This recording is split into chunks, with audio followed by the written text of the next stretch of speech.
নমস্কার বন্ধুরা। মিউচুয়াল ফান্ডে নিবেশ করার ক্ষেত্রে আমাদের দুটো অপশন আছে।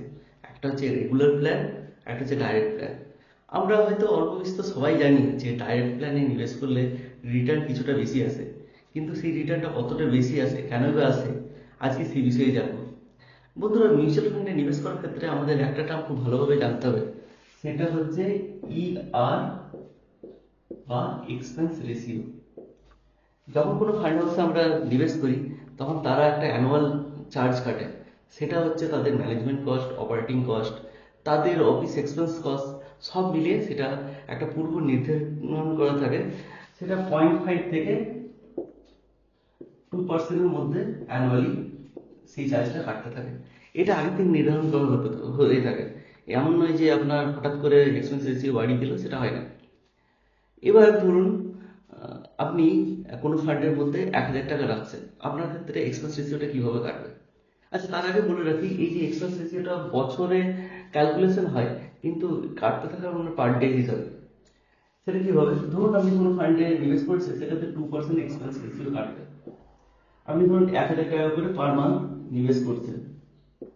এবার 2% সেটা কিভাবে করবে? 2% যদি আপনি 2/365 করেন, মানে বছরটাকে দিনে গণনা করেন, তাহলে এটা মোটামুটি 0.005-এর কাছাকাছি আসবে, এত পার্সেন্ট আসবে।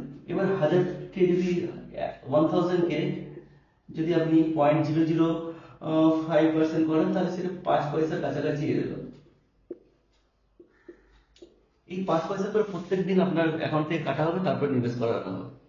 এই 5 পয়সা আপনার দেখে হয়তো মনে হতে পারে যে এটা খুব কম অ্যামাউন্ট, কিন্তু যখনই আপনি বন্ধুরা ভাবুন, এই 5 পয়সাটাকে যদি আপনি 364 দিন, মানে বছরের প্রত্যেকটা দিন আপনি যদি এটাকে দিয়ে থাকেন, প্লাস সেটি যদি ধরুন 20 বছর ধরে আপনি দিচ্ছেন, তাহলে এই অ্যামাউন্টটা একটা অনেক বড় অ্যামাউন্টে পরিণত হবে। তো সেই জন্য আমরা যখনই কোনো নিবেশ করব, তখনই আমরা এটা আগে দেখব যে এক্সপেন্স রেশিও কোনটা সব থেকে কম, আমরা সেটাতে নিবেশ করবো। আশা করি আমি বোঝাতে পেরেছি। আবার আরেকটা উদাহরণ যদি দিই, ধরুন আপনি 100 টাকা নিবেশ করছেন, 2% কাটবে, মানে হচ্ছে আপনার 98 টাকা আপনার মিউচুয়াল ফান্ডে জমা হলো, আপনার খাতাতে জমা হলো, আর 2 টাকা তারা কেটে নিল। তার জন্য এক্সপেন্স রেশিও যত কম হবে, তত আপনার লাভ হবে। এবার আসি রেগুলার প্ল্যান আর ডাইরেক্ট প্ল্যানের ক্ষেত্রে। দেখুন, রেগুলার প্ল্যানের ক্ষেত্রে কি হয়, সেই আমরা যে টাকাটা আপনি মিউচুয়াল ফান্ডের হাউসে দিচ্ছেন, সেটা একটা এজেন্ট বা ব্রোকার বা ব্যাংকের মাধ্যমে দিলে, ব্যাংকের যে রিলেশনশিপ ম্যানেজার আছেন, তার আন্ডারে চলে গেলাম, তার মারফতে করে হলো। এবার তারা তো ফ্রিতে আপনাকে কোনো অ্যাডভাইস দেবে না, তাদের তো একটা নির্দিষ্ট চার্জ আছে। এবার সেই চার্জটা যখন কেটে নেয়, এবং সেইটা চলে আসে আপনার যেটা ইনভেস্ট করছেন সেই টাকাটার উপর। তো এটা 1.5% হলো। কিন্তু এখানে যদি আপনি যখন ডাইরেক্ট প্ল্যান করছেন, তখন এই এজেন্ট বা ব্রোকার বা এই যে রিলেশনশিপ ম্যানেজার, এদের কোনো কষ্ট আপনাকে দিতে হলো না। এবং তার ফলে এই যে 1.5% ইয়ার আপনি এদিকে দিয়েছেন এক্সপেন্ডিচার, এটা হয়তো দাঁড়াবে 1%। এটা সাধারণত 0.5-এর কাছাকাছি কম বেশি হয়। বন্ধুরা, 0.5% বছরে কাটাটা আপনাদের কম মনে হতে পারে, কিন্তু এটা যখন আপনি 20 বছর ধরে, 30 বছর ধরে ক্যালকুলেট করবেন, সেটি কিন্তু একটা হিউজ অ্যামাউন্ট চলে আসে, কারণ সেটা কম্পাউন্ডেড হচ্ছে আপনার ফান্ডের উপর। তো এইটা হচ্ছে, যদি আপনি এক্ষেত্রে দেখুন, আপনি যদি ডাইরেক্ট ফান্ডে ইনভেস্ট করছেন, তাহলে আপনার প্রফিটটা থাকছে। আরো একটা, বন্ধুরা, ডাইরেক্ট ফান্ডে যখন আপনি ইনভেস্ট করছেন, তখন আপনার আরো একটা আহ, লাভ হচ্ছে। এবার সেটার বিষয়ে জানাই। দেখুন, আমরা যেহেতু সবাই অল্প বিস্তর জানি, রেগুলার থেকে যখন আমরা ডাইরেক্ট ফান্ডে সুইচ করব বা ডাইরেক্ট ফান্ডে ইনভেস্ট করব, বা প্রথম থেকে ডাইরেক্ট ফান্ডে ইনভেস্ট করবো, আমাদের রিটার্নটা ভালো আসবে। তার জন্য মানুষ এখানে থেকে এখানে বেশি নিবেশ করতে থাকে। আর যেখানে চাহিদা সব থেকে বেশি থাকে, তার দামটাও বেশি থাকে। তার ফলে ধরুন, দুজন বন্ধু, এ আর বি, এই নিবেশ করে রেগুলার ফান্ডের মাধ্যমে, ও শুরু করেছিল 80 টাকা এনএভি এর মাধ্যমে, নেট অ্যাসেট ভ্যালু। কোনো একটা ফান্ডে 80 টাকা ছিল, তখন নিবেশ করেছিল। এও করছিল এনএভি যখন 80 টাকা ছিল। 5 বছর পরে যখন দেখা যাবে যেহেতু এর চাহিদা অনেকটা বেশি, এর দামটা হয়তো দাঁড়াবে 120 টাকা, কিন্তু এর দামটা এসে দাঁড়াবে 100 টাকা। যেহেতু এর চাহিদা কম, তার জন্য এর দামটা কম বাড়তে থাকে। আর এই চাহিদা যেহেতু বেশি, এর ন্যায় ভ্যালুটা ধীরে ধীরে বেশি বাড়তে থাকে। সেটা এফেক্ট করবে আপনার ফান্ডের উপর। আপনি ধরুন 5 বছর ধরে বা 10 বছর ধরে সাপোজ ধরে নিন 100 ইউনিট জমা করেছে, এও 100 ইউনিট জমা করেছে।